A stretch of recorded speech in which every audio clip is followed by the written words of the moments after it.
Assalamualaikum warahmatullahi wabarakatuh. Halo teman-teman semuanya, kita dari kelompok 8 yaitu kelompok Pancasilais akan mempresentasikan hasil tugas kami terkait latihan soal atau kuis tugas ke-13 tentang kepemimpinan Pancasila dan nasionalisme. Anggota kelompok 8 sendiri terdiri dari saya sendiri, Ana Desfitrianti, lalu ada Ana Febriantri Utami, serta ada Syarla Anugrah Sukma Putri. Pertama-tama, di sini ada matriks yang menjelaskan keterkaitan antara bela negara dan kepemimpinan Pancasila, serta wawasan kebangsaan dan kepemimpinan Pancasila. Dilihat dari perspektif dan analisisnya, untuk bela negara sendiri yaitu aktualisasi cinta tanah air melalui perspektif Astagatra.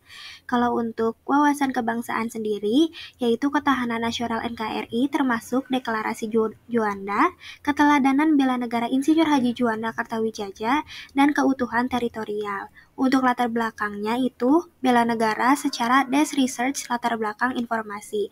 Kalau untuk wawasan kebangsaan, sejarah penyusunannya dari sifat, fungsi, dan nilai UUD NRI 1945 serta struktur batang tubuh Undang-Undang Dasar 1945.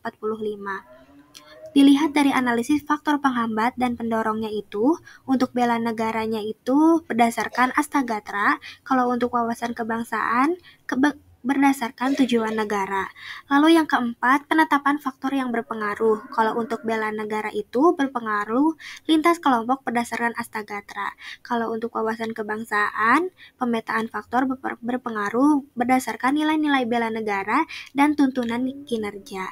Lalu yang kelima ada konsolidasi faktor yang berpengaruh. Untuk bela negara itu lintas kelompok dan wawasan kebangsaan itu lintas elemen kekuasaan nasional. Lalu ada aktualisasi kesadaran berbangsa dan bernegara. Untuk bela negara itu isu kontemporer terkait kesadaran berbangsa dan bernegara, seperti briefing singkat amanat konstitusi. Kalau untuk wawasan kebangsaan itu seperti pokok-pokok sistematika Undang-Undang Dasar 1945, lalu ada dinamika perkembangan Undang-Undang 1945, dan bela negara sebagai amanat konstitusi. Lalu ada aktualisasi keyakinan dan kesetiaan kepada Pancasila. Untuk bela negara itu kedudukan, peran, dan fungsi Pancasila yaitu melaksanakan nilai Pancasila dalam kehidupan sehari-hari. Kalau untuk wawasan kebangsaan, penyegaran signifikan Pancasila yaitu dengan mereview visi dan tujuan negara dengan dalam pembukaan Undang-Undang 1945. Lalu ada signifikasi Pancasila dalam kerangka kerja nilai-nilai dasar bela negara. Kemudian di sini yang terakhir dilihat dari keseimbangan kepentingan sektoral dan kinerja. Untuk bela negara sendiri, pengembangan skenario dasar berbasis analisis terpilih, yaitu penetapan peran dan pemeran, serta ada juga analisis perkembangan dialog. Kalau untuk wawasan kebangsaan ini adalah makna wawasan kebangsaan dan bela negara, yaitu terdiri dari definisi dan konsep integritas, korupsi sebagai musuh utama, dan juga integritas dan kinerja. Selanjutnya di sini ada nilai-nilai bela negara.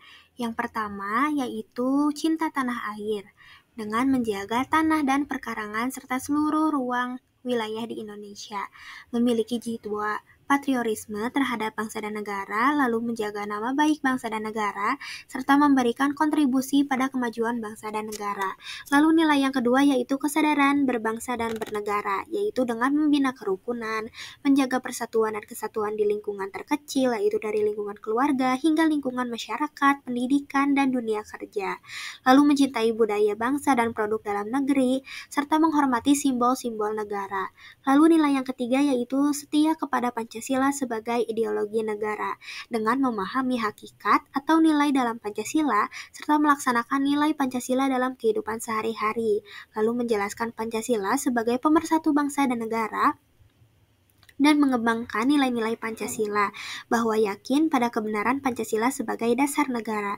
Lalu nilai yang keempat, rela berkorban demi bangsa dan negara, yaitu bersedia mengorbankan waktu, tenaga, pikiran, bahkan jiwa dan raga demi kemajuan dan keselamatan bangsa dan negara, dan juga partisipasi aktif dalam pembangunan dan membantu sesama warga negara. Lalu nilai yang terakhir yaitu kemampuan awal bela negara secara psikis dan fisik, yaitu dengan memiliki kecerdasan emosional, spiritual, dan inteligenisasi, yaitu senantiasa bersyukur dan berdoa atas kenikmatan dari Tuhan Yang Maha Esa, lalu memelihara jiwa dan raga, disiplin, ulet, kerja keras, dan tahan uji, serta memiliki kondisi kesehatan dan jasmani. Nah, kelompok kami menilai bahwa nilai-nilai bela negara tersebut yang terintegrasi dalam kepemimpinan Pancasila dan nasionalisme adalah esensial untuk membangun karakter bangsa yang kuat, bersatu, dan sejahtera. Setiap nilai memiliki peran penting dalam membentuk individu yang siap membela dan memajukan bangsa Indonesia. Implementasi nilai-nilai ini harus dimulai dari pendidikan sejak dini dan terus diperkuat melalui berbagai program dan kebijakan pemerintah. Dengan demikian, diharapkan masyarakat Indonesia dapat tumbuh menjadi masyarakat yang cinta tanah air, sadar akan identitas bangsa, setia kepada Pancasila, rela berkorban, dan memiliki kemampuan bela negara yang memadai. Selanjutnya ada perubahan lingkungan yang strategis. Nah, perubahan lingkungan strategis dalam kepemimpinan yang berdasarkan Pancasila dan juga nasionalisme ialah menyoroti evolusi nilai-nilai, tantangan, dan peluang dalam konteks politik, sosial, dan ekonomi. Pancasila sebagai dasar negara Indonesia menekankan prinsip-prinsip universal seperti ketuhanan yang Maha Esa, kemanusiaan yang adil dan beradab, persatuan, kerakyatan yang dipimpin oleh hikmat, kebijaksanaan dalam permusyawaratan atau perwakilan, dan keadilan sosial. Dalam perubahan lingkungan strategis, Astagatra atau Astagatra yang meliputi demografi, geografi, dan sumber kekayaan alam mempengaruhi berbagai aspek kehidupan sosial, ekonomi, dan politik.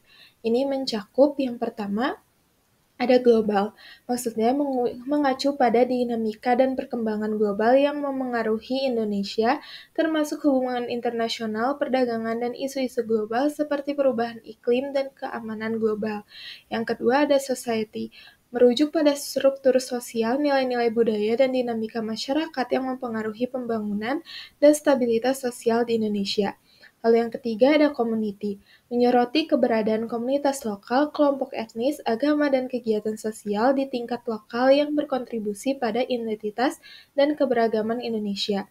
Yang keempat ada family, mencakup peran dan dinamika keluarga dalam membentuk individu, nilai-nilai, dan kohesi sosial dalam masyarakat. Yang kelima, ada individu, menggambarkan peran individu dalam menghadapi perubahan, pengembangan, keterampilan, dan berpartisipasi dalam proses pembangunan dan kehidupan politik. Lalu yang terakhir ada Wasbang atau wawasan kebangsaan dan Wasnus atau wawasan Nusantara, menyoroti pemahaman dan kesadaran tentang identitas nasional dan Nusantara serta hubungan antara bangsa Indonesia dengan lingkungan sekitarnya. Perubahan dalam Astagatra ini dapat membentuk arah kebijakan, strategi pembangunan, dan tindakan pemerintah serta masyarakat dalam menghadapi tantangan dan memanfaatkan peluang di era yang terus berubah. Berdasarkan analisis kelompok terhadap materi kepemimpinan Pancasila dan nasionalisme, integrasi nilai-nilai bela negara dan wawasan kebangsaan penting dalam kepemimpinan Pancasila. Kesadaran berbangsa dan bernegara, cinta tanah air, setia kepada Pancasila, serta kemampuan bela negara secara psikis dan fisik menjadi faktor penting. Dengan mengintegrasikan nilai-nilai ini diharapkan dapat mencapai tujuan nasional yang lebih besar dan berkelanjutan. Dan yang terakhir, terdapat lesson learn bagi mahasiswa Prodi APN. Bagi mahasiswa Prodi APN, terdapat pelajaran berharga dari materi kepemimpinan Pancasila dan nasionalisme. Pertama, pentingnya memahami nilai bela negara dan wawasan kebangsaan.